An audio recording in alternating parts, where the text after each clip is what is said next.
Hey guys, today I'm going to tell you how to fix enter a previous password on Instagram.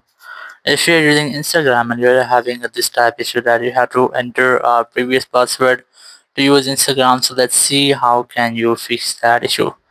There are some reasons to show this pop-up.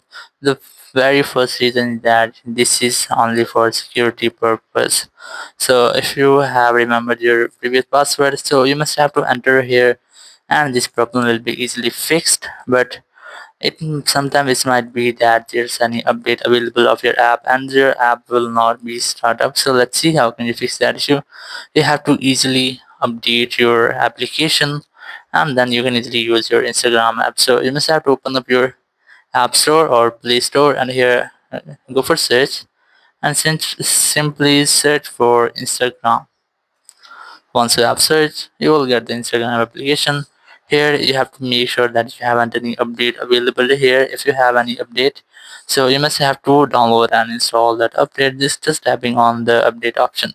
And once you have updated your application, you will not that type interface or pop-up menu again. So that's how you can easily fix that enter a previous password on your Instagram. Thank you very much for watching the video. Until next video, bye bye.